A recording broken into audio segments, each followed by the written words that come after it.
Puji Tuhan, selamat bergabung kembali di dalam kelas penggembalaan.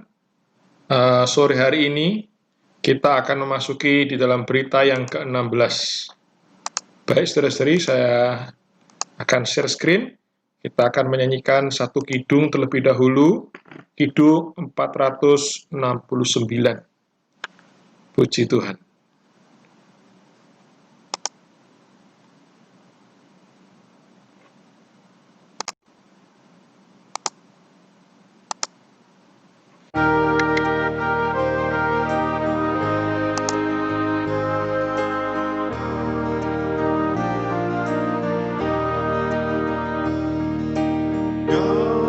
Dari Bethlehem berangkat, mengikuti setianya. Bagi Allah harus mudah, walau linang air mata. Memang maaf hina dina, siapa geman melihat, namun kaki ikut dia, kalau ingin pahala. Perlintasan di Nazaret, kian jauh kian sempit. Tahun-tahun penat letih, terolok dan terbenci.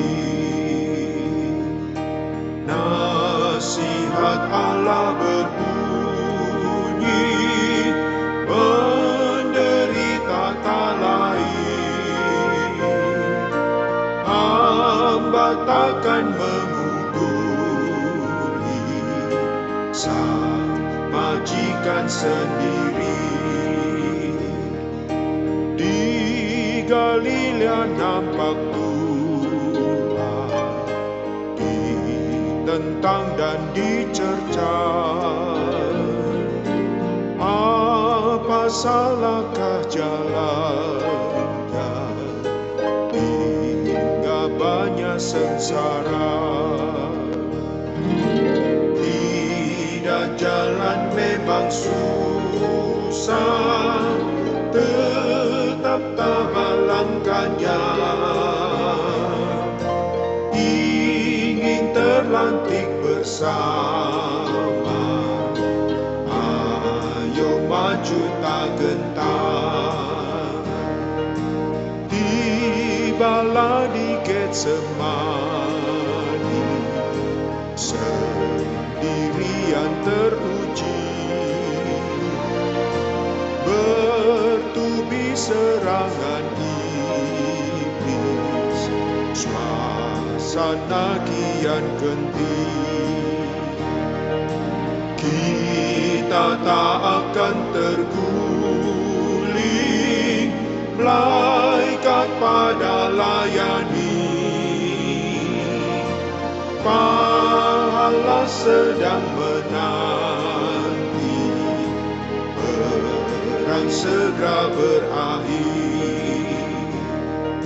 Salib tiba jiwa setia, tak menghindar Golgota. Terhina bersama Tuhan, bermanja tak jerah. Demikian menderita, jenak saja saatnya. Kelak duka lenyap sinar, oleh kering senyumnya. Dengar tangisan di makam, tanda tiada harapan.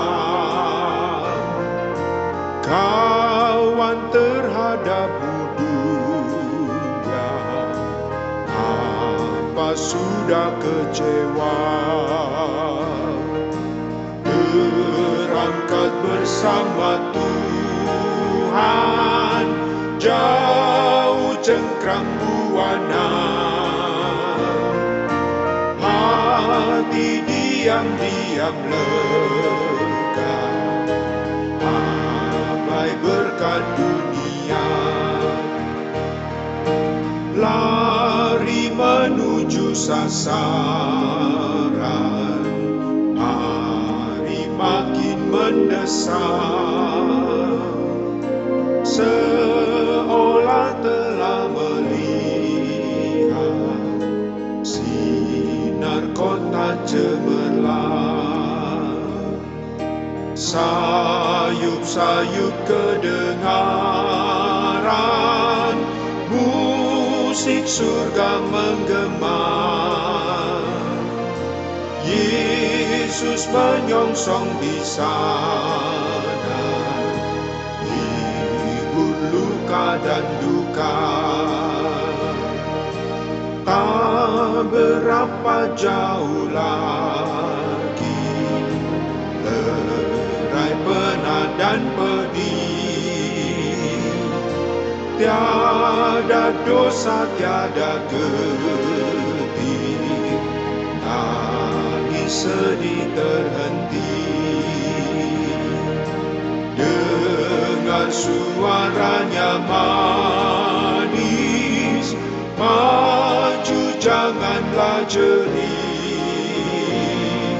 sebelum fajar menyingsing, mungkin sudah berakhir.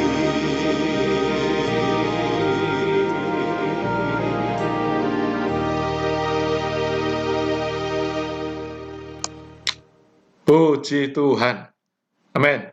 Saudara-saudari, di dalam Kidung 469 ini, amin, adalah sebuah kidung yang membawa kita supaya ketika melewati sebuah penderitaan, sebuah hal yang menghalangi kita, kita tetap maju ke hadapan Tuhan. Baik, kita boleh sama-sama memproklamirkan bait yang ke-7 dan yang ke-8. Amin. Lari menuju sasaran, hari makin mendesak, seolah telah melihat sinar kota cemerlang. Amin. Sayup-sayup kedengaran, musik surga menggema. Amin. Yesus menyongsong di sana, hibur luka dan duka. Amin. Puji Tuhan, saudara-saudari. Yesus sedang menyongsong kita di sana. Amin. Dia menghibur luka dan duka kita. Bait yang ke-8, tak berapa jauh lagi, lerai, penat, dan pedih. Tiada dosa, tiada getir, tangis, sedih terhenti.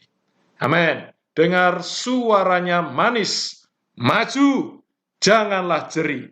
Sebelum fajar menyingsing, mungkin sudah berakhir. Amin. Mari kita berdoa. Tuhan, kami bersyukur kepadamu. Terima kasih atas kidung ini, Tuhan. Memberikan pengharapan kepada kami bahwa penderitaan penganiayaan yang kami alami di bumi saat hari ini, Tuhan adalah membuktikan, menguji iman kami.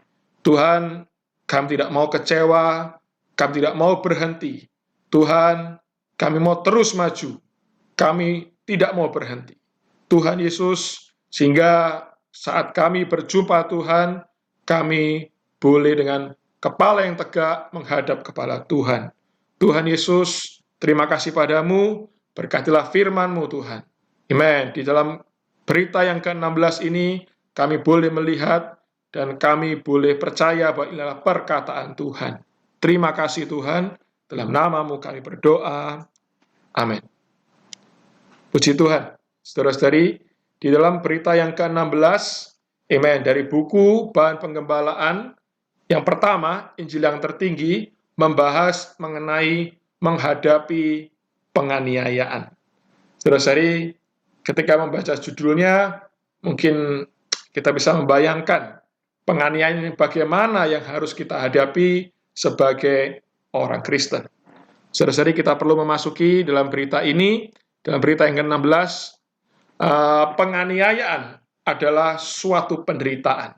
Tetapi, saudara-saudari, penderitaan yang bagaimana, karena kita akan melihat ini dalam kitab Injil 1 Petrus, dalam kitab ini kita akan melihat ada dua kategori penderitaan, yaitu penderitaan yang salah dan penderitaan yang benar. Apa maksudnya? Baik, kita masuk terlebih dahulu, apa itu penderitaan yang salah. Amin. Saudara-saudari, saya hanya mengambil 3 yang ada di dalam kitab 1 Petrus. Yang pertama adalah penderitaan yang salah. Ini apa? Ini ada dalam 1 Petrus pasal 2 ayat 20. Sebab dapatkah disebut pujian jika kamu menderita pukulan karena berbuat dosa. Amin. Jadi yang pertama ini, penderitaan yang salah adalah karena berbuat dosa. Kalau kita atau saya berbuat dosa, kita mendapatkan penderitaan, itu memang sudah seharusnya. Yang kedua, ada dalam 1 Petrus pasal 3 ayat yang ke-17. Sebab lebih baik menderita karena berbuat baik. Ya, ini mungkin termasuk dalam penderitaan yang benar. Tetapi ada koma di sana, dikatakan jika hal itu dikehendaki Allah daripada menderita karena berbuat jahat. Ya, ada 2 penderitaan, yaitu menderita karena berbuat baik, dan kedua adalah menderita karena berbuat jahat. Dan penderitaan yang salah di sini adalah kita menderita karena kita berbuat jahat. Ya, ini saya memberikan highlight di sini yang memberikan warna yang berbeda untuk penderitaan yang salah. Kemudian yang ketiga ada dalam 1 Petrus pasal 4 ayat yang ke-15. Janganlah ada di antara kamu yang harus menderita sebagai pembunuh, pencuri, atau penjahat, atau pengacau. Ya, inilah penderitaan yang salah yang ketiga. Jadi intinya adalah penderitaan di sini adalah memang karena kesalahan, kelalaian, atau hal yang membuat kita menanggung penderitaan itu adalah karena kesalahan dari kitanya. Dan kita akan masuk dalam penderitaan yang benar, ya. Saya menggunakan penderitaan yang benar. Oke, ada 3, saya juga mengambil 3, yaitu dalam 1 Petrus pasal 2 ayat 19. Sebab adalah anugerah jika seseorang karena sadar akan kehendak Allah menanggung penderitaan yang harus ia tanggung. Ya, saudara-saudari, di sini adalah satu penderitaan. Karena apa? Karena dia karena kehendak Allah, dia harus menderita hal yang akan dia tanggung. Kemudian yang kedua, ada dalam 1 Petrus pasal 3 ayat yang ke-14. Tetapi sekalipun kamu harus menderita juga karena kebenaran, kamu akan berbahagia. Saudara-saudari, kemudian yang ketiga, dalam 1 Petrus pasal 4 ayat 14, berbahagialah kamu jika kamu dihina karena nama Kristus, sebab roh kemuliaan, yaitu roh Allah ada padamu. Nah, saudara-saudari, dari ketiga penderitaan ini, amen, inilah penderitaan yang kita tanggung, ya, bukan karena kelalaian atau kecerobohan kita.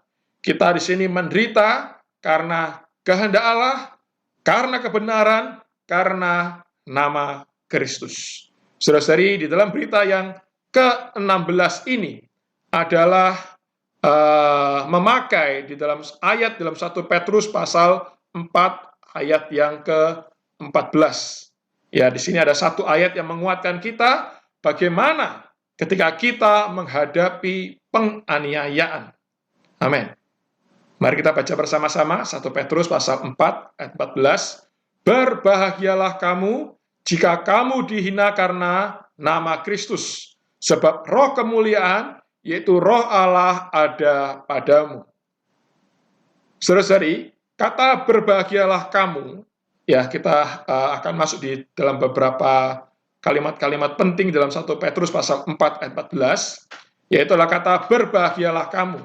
Ya, saudara-saudari, kata berbahagia ini di dalam bahasa Yunaninya memberikan arti diberkati atau bahagia atau beruntung, ya. Atau hal ini atau kata berbahagia ini juga dipakai di dalam kitab Injil, yaitu dalam Injil Matius pasal yang kelima ayat 3 sampai ayat yang ke-12. Di sana kita bisa melihat ketika Tuhan berada di atas gunung, dia berbicara kepada muridnya perkataan ini, berbahagialah, berbahagialah, dan berbahagialah. Nah, saudara-saudari, apa artinya? Saudara-saudari, ketika kita dihina, ya saudara-saudari, ini merupakan sebuah berkat. Ya, ini saudara-saudari, ini menarik ya. Ketika melihat perkara ini, kita dihina, itu sebuah berkat. Itu sebuah hal yang menguntungkan kita. Dan itu juga adalah hal yang membuat kita berbahagia. Kenapa? Karena kita dihina bukan karena kesalahan kelalaian kita, keteledoran kita, karena kita berbuat dosa, tapi kita dihina karena nama Kristus. Saudara-saudari, di dalam Kidung 469 tadi juga dikatakan bahwa kita tidak akan melebihi, ya, hamba tidak akan pernah melebihi tuannya. Saudara-saudari, Tuhan selama hidup di bumi, dia menderita, dia dihina. Saudara-saudari, tapi itu membuat Tuhan dikaruniai ketika Tuhan bangkit, dia berada di atas tahta. Segala sesuatu sudah diletakkan di bawah kaki Kristus. Saudara-saudari, hari ini kita juga perlu menjadi umat yang berbahagia. Berbahagia karena apa? Karena kita dihina karena nama Kristus. Kemudian, saudara-saudari, kalimat yang kedua adalah karena nama Kristus. Baik, kita boleh baca bersama-sama kalimat ini. Nama menyatakan persona. Dalam nama Kristus berarti dalam persona Kristus atau dalam diri Kristus. Karena kaum beriman sudah percaya ke dalam Kristus, sudah dibaptis ke dalam namanya, yaitu ke dalam dirinya, maka mereka ada di dalam Kristus dan bersatu dengan Dia. Ketika mereka dihina dalam namanya, mereka dihina bersamanya, mengambil bagian dalam penderitaannya, memiliki persekutuan dalam penderitaannya. Oh, saudara-saudari, bukankah ini luar biasa, saudara-saudari? Hari ini kita adalah orang yang sudah percaya ke dalam Kristus, dan kita sudah dibaptis ke dalam nama Kristus. Saudara-saudari, ketika kita sudah percaya dan dibaptis, kita menjadi satu dengan Dia. Saudara-saudari, ketika kita dihina dengan nama Kristus, Kristus juga dihina bersama-sama dengan Kristus. Saudara-saudari, bukan hanya perkara dihina saja, kita bersama-sama dengan Kristus. Ketika kita dimuliakan, kita juga dimuliakan bersama-sama dengan Kristus. Saudara-saudari, inilah fakta yang mulia. Ketika kita percaya, dibaptis, kita menjadi satu dengan Dia. Saudara-saudari, kalau kita sudah menjadi satu dengan Dia, apa yang telah Tuhan lalui, apa yang telah Tuhan kerjakan, kita juga bersama-sama dengan Dia. Di dalam apa? Penderitaan. Kita juga memiliki persekutuan di dalam penderitaan bersama-sama dengan Kristus. Amin. Kemudian, saudara-saudari, kalimat yang ketiga dalam 1 Petrus pasal 4 ayat yang ke-14 ini adalah kata roh kemuliaan, yaitu roh Allah ada padamu. Saudara-saudari, ini adalah sebuah hal yang luar biasa, saudara-saudari, karena kita bisa menjadi orang yang berbahagia, bukan hanya karena kita dihina karena nama Kristus, kita menanggung kehinaan karena Kristus, tetapi saudara-saudari apa? Karena roh Allah, roh kemuliaan ada perhentian di atas kita. Saudara-saudari, roh kemuliaan dan roh Allah memiliki perhentian di atas kita. Itu yang tercetak di dalam bahasa aslinya. Saudara-saudari, kenapa saudara-saudari? Apa yang melatari kitab 1 Petrus ini ditulis. Ya, saudara-saudari, kenapa Petrus harus menulis kitab ini? Saudara-saudari, tujuan dari penulisan kitab 1 Petrus ini, saudara-saudari, adalah untuk meneguhkan dan menguatkan kaum beriman yang menderita. Kenapa? Karena mereka sudah dipilih oleh Allah, mereka dikuduskan dari dunia oleh Allah, amen. Mereka sudah ditebus, mereka sudah dilahirkan kembali, amen. Mereka memiliki pengharapan yang hidup kepada Allah. Tetapi masih merupakan sebuah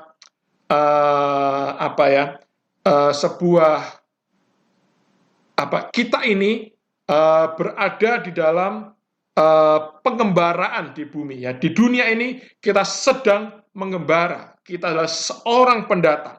Ya, di dalam pengembaraan kita, dalam pengembaraan ini, penderitaan itu tidak dapat dihindari. Oleh karena itu, saudara-saudari, dalam 1 Petrus pasal 4 ayat 14 ini menjadi sebuah pengharapan bagi kita yang masih hidup di dunia ini. Ketika Tuhan datang, amin, roh kemuliaan dan roh Allah memiliki perhentian di atas kita. Amin. Saudara-saudari, kenapa kita harus melewati atau menghadapi penderitaan ini? Saudara-saudari, di dalam 1 Petrus pasal 6, ya, pasal 1 ya, ayat 6 sampai ayat ke-7, sini dikatakan, sekalipun sekarang, seketika kamu harus berduka cita oleh berbagai pencobaan, maksud semuanya itu ialah untuk membuktikan kemurnian imanmu, yang jauh lebih tinggi nilainya daripada emas yang fana, yang diuji kemurniannya dengan api. Amin. Saudara-saudari, kita bisa melihat bahwa emas yang fana saja diuji dengan api. Bagaimana Allah menguji iman kita, yaitu adalah dengan penderitaan. Oleh karena itu, kita perlu baca sekali lagi sama-sama. 1 Petrus pasal 4 ayat 14 adalah, berbahagialah kamu jika kamu dihina karena nama Kristus, sebab roh kemuliaan, yaitu roh Allah, ada pada kita. Amin. Puji Tuhan. Nah, saudara-saudari, di dalam berita 16 ini, di dalam berita yang ke-16 ini, saudara-saudari, juga membahas bagaimana kondisi kita hari ini yang berada dalam dunia, di dalam pengembaraan kita di dunia. Saudara-saudari, kita baca dalam 1 Yohanes pasal 5 ayat 19, dikatakan kita tahu bahwa kita hari ini, bahwa seluruh dunia ini berada di bawah kuasa si jahat. Saudara-saudari, dunia itu apa? Dunia adalah sebuah sistem, sebuah pengaturan, pengorganisasian yang teratur, yaitu diambil dari bahasa Yunani, itu adalah kosmos, yang diatur oleh Satan di belakang layar. Ya, saudara-saudari, perusakan terhadap manusia ini,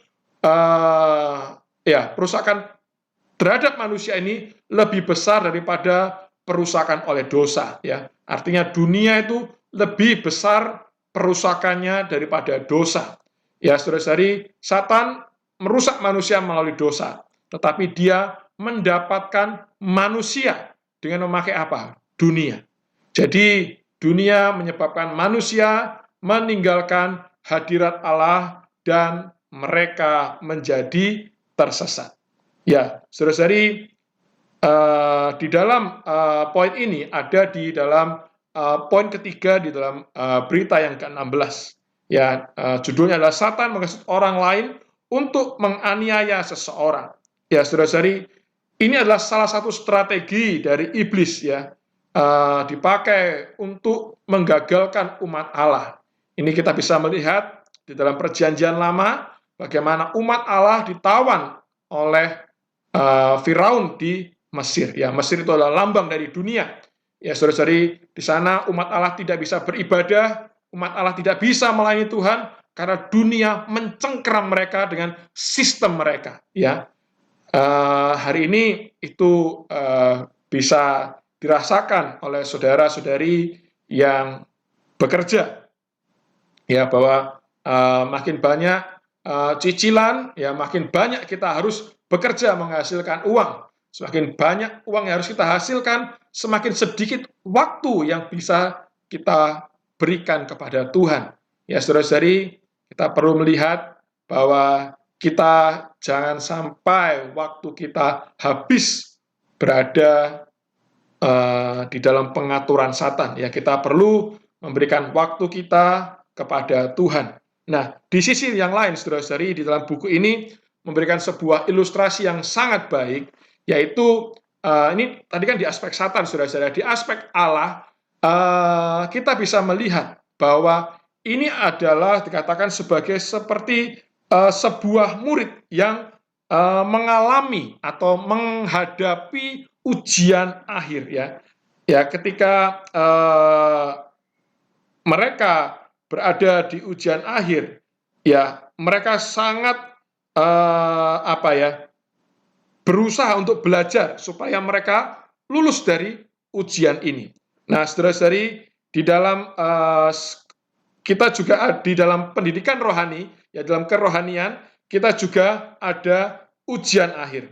Nah, kepala sekolahnya siapa? Kepala sekolahnya ialah Bapa Surgawi kita, yang mengatur berbagai pencobaan, mengatur berbagai ujian. Supaya apa? Supaya ujian-ujian ini berfaedah bagi murid-muridnya. Sehingga melalui ujian ini, saudara-saudari, kita bisa lulus dengan baik. Jadi ujian memiliki 3 tujuan, yaitu mencoba, menguji, dan membuktikan seorang murid. Ya, percobaan ini adalah menyempurnakan iman Kristiani kita kepada Tuhan. Puji Tuhan. Baik, kita masuk di poin selanjutnya.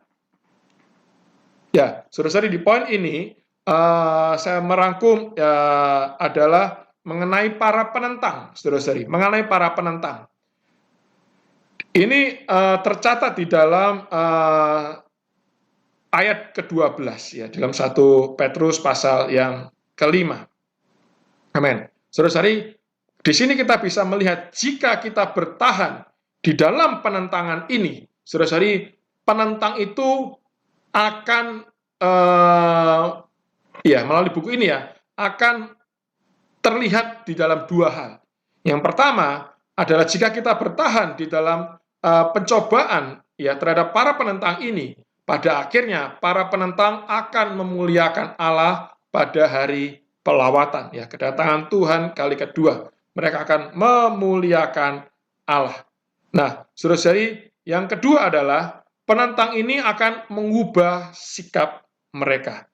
Ya, saudara-saudari, di bagian yang pertama ini saya melihat bahwa apa yang dikerjakan oleh penentang-penentang ini bukan hanya sebagai penguji, ya. Penentang-penentang ini seringkali membawa kita ini menjadi orang yang sangat berkecil hati, ya. Mereka berusaha untuk melemahkan iman kita, ya. Seringkali ya ini yang saya dapatkan.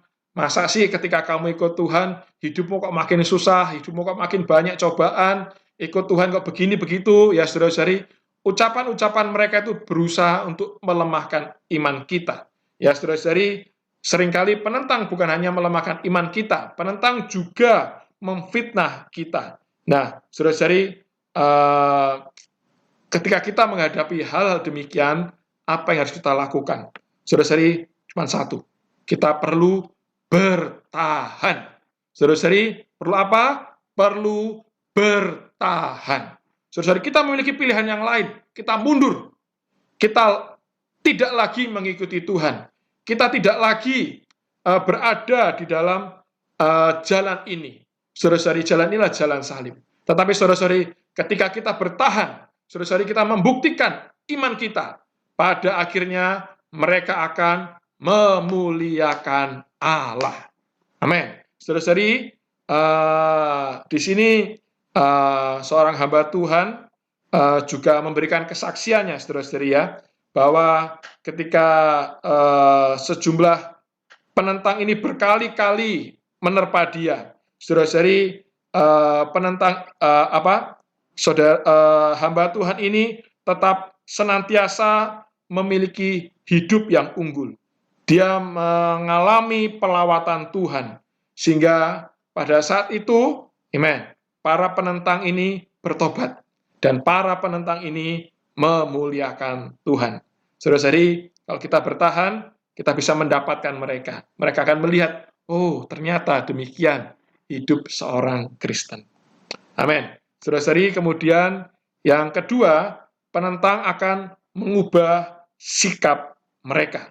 Saudara-saudari, ini adalah sebuah gambaran, ya, terutama kita yang berada dalam hidup gereja, seringkali ya kalau orang tua, anak-anak juga banyak penentangannya, ya. Kalau suami melihat istriku kok pergi ibadah terus, sidang ini, sidang itu, dan sebagainya. Mungkin ini kalau tidak semua berada dalam hidup gereja, ya. Kadang bisa istri mengatai suami, suami juga mengatai istri. Kadang orang tua juga lihat anaknya, kamu pergi sidang terus, kok tidak belajar, menghabiskan waktumu di tempat ibadah dan sebagainya.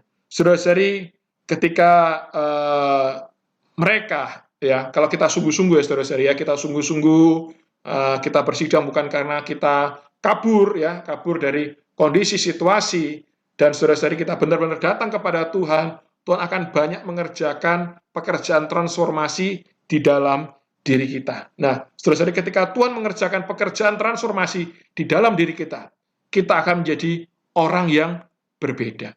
Saudara-saudari, orang yang berbeda ini, kita yang berbeda ini menampilkan kehidupan seorang manusia Allah.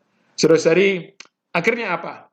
Saudara-saudari, mereka tidak lagi mengejek kita. Oh, ini ya hasil dari kamu sering baca Alkitab, sering beribadah, kamu jadi orang yang baik. Nah, saudara-saudari, jangan sampai ini ya pengalaman ketika kita rajin sidang dan sebagainya, di tempat ibadah, di tempat balai sidang kita baik, lalu di rumah kita menjadi orang yang berbeda. Saudara-saudari, sikap mereka, sikap para penentang ini, ya saudara-saudari, tidak akan pernah berubah kepada kita. Saudara-saudari, yang bisa mengubah mereka, mengubah para penentang ini adalah kita, dengan menampilkan kehidupan yang baik. Ya, saudara-saudari, kita juga banyak melihat kesaksian dari orang-orang muda, ya, remaja, pemuda, ketika mereka baik-baik beribadah, nilai mereka juga tidak merosot, ya, kehidupan juga makin baik, menjadi taat kepada orang tua, sehingga mereka juga bisa mendapatkan keluarganya.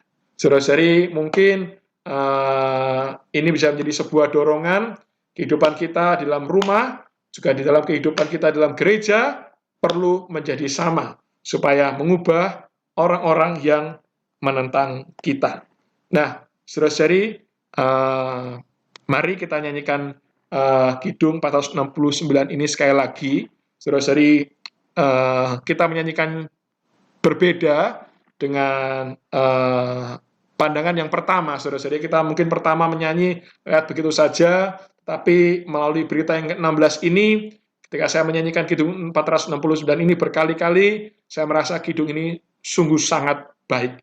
Ya, Kidung ini semoga membawa kita semua untuk bertahan di dalam penentangan, bertahan di dalam penderitaan. Karena penderitaan, penentangan yang kita alami bukan karena kesalahan kita, bukan karena kita berbuat dosa, bukan karena kita melanggar kehendak Allah, bukan karena kita berbuat mencuri dan sebagainya, tetapi kita menderita penganiayaan, penentangan oleh karena nama Tuhan. Baik, kita nyanyikan sekali lagi Kidung 469 dari bait 1 sampai dengan bait yang ke-8.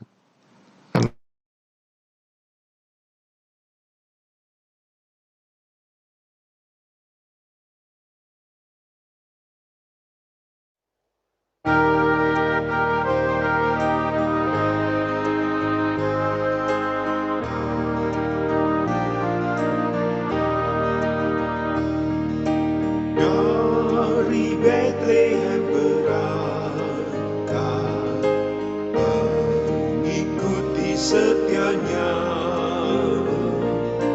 Bagi Allah harus mudah, walau linang air mata.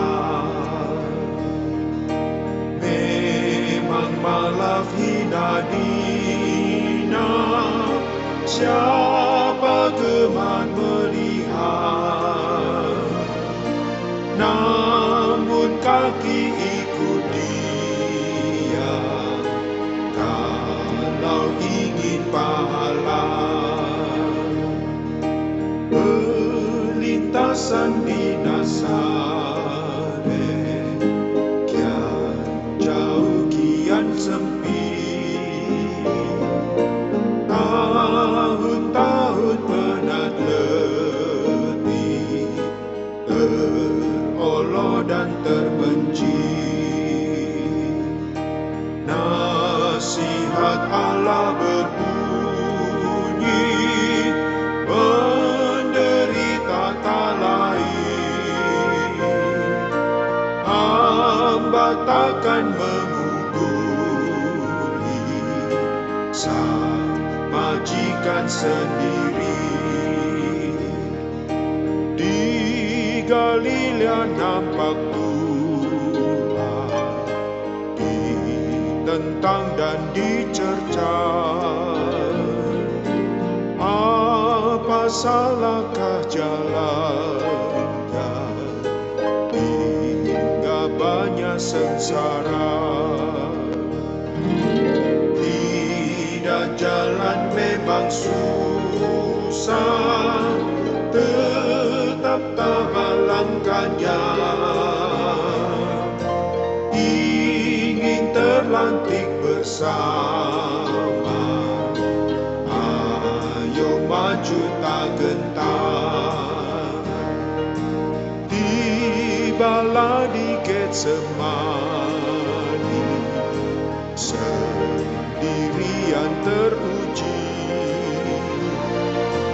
bertubi serangan iblis, suasana kian genting.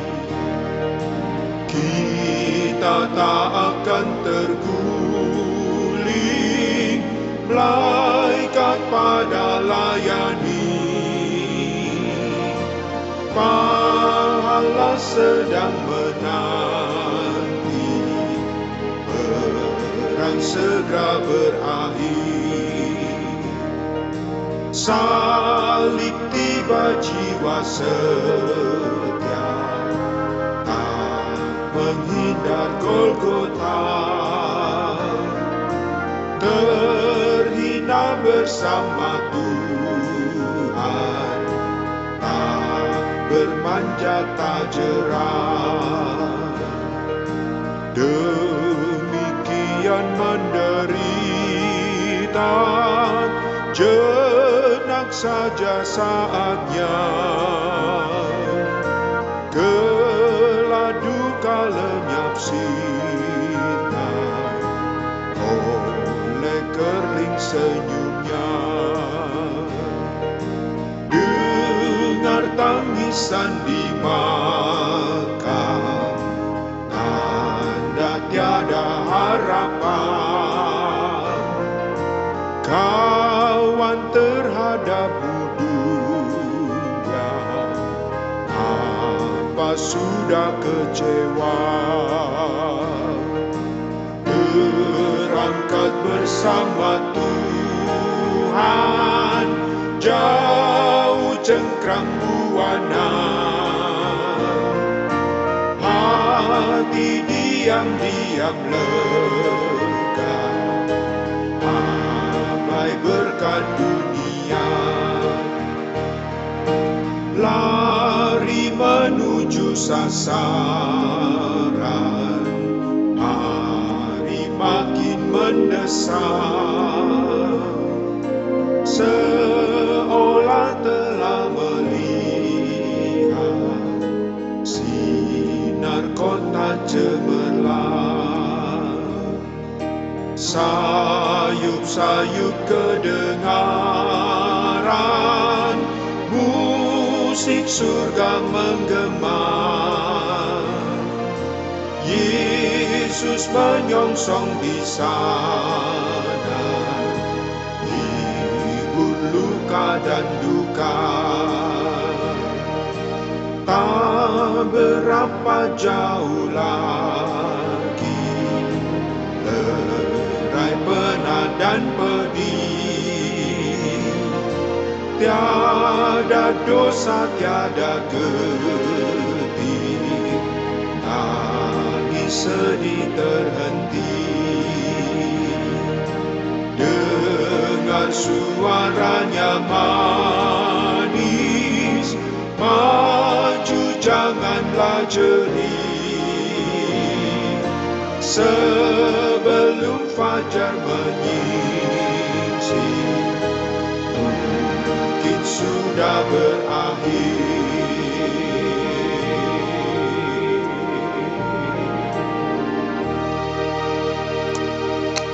Amin. Saudara-saudari, dalam Matius pasal 10 ayat 16-17, Tuhan mengatakan, "Lihat, aku mengutus kamu seperti domba di tengah-tengah serigala. Hendaklah kamu cerdik seperti ular dan tulus seperti merpati." Saudara-saudari, hari ini kita domba ada di tengah-tengah serigala. Saudara-saudari, kita perlu cerdik seperti ular. Ya, meskipun kita bukan ular, kita perlu cerdik seperti ular untuk menghindar agar tidak dilukai oleh serigala. Tetapi kita perlu tulus seperti merpati, tidak bercampur dengan yang jahat ataupun yang tidak menyakiti atau kita tidak melukai orang lain. Saudara-saudari, semoga penderitaan yang kita alami, ya saudara-saudari, bisa membawakan keselamatan bagi orang lain, juga bisa menyempurnakan iman kita. Puji Tuhan, mari kita tutup dalam doa. Tuhan Yesus, kami bersyukur kepadamu. Terima kasih atas berita yang ke-16 ini. Tuhan, penganiayaan bukanlah sesuatu yang mengerikan. Penganiayaan, penderitaan adalah hal yang berbahagia. Tuhan menguji iman kami di hadapan Tuhan. Seperti emas yang fana perlu dimurnikan dengan api. Demikian pula iman kami perlu disempurnakan dengan penderitaan dan penganiayaan. Tuhan Yesus, Tuhan, penderitaan dan penganiayaan bukan karena dosa dan pelanggaran kami. Tapi kami menderita penganiayaan ini adalah karena nama Tuhan, karena kami melakukan kehendak Tuhan. Tuhan, bahwa kami boleh memiliki kecerdikan seperti ular dan ketulusan seperti merpati. Tuhan, sehingga kami semua, amen, ketika menghadapi penganiayaan, kami tidak kabur, kami tidak undur, kami boleh tetap maju tanpa gentar. Terima kasih Tuhan, berkati kami semua, berkati firman-Mu. Amin. Terima kasih saudara-saudari, Tuhan Yesus memberkati.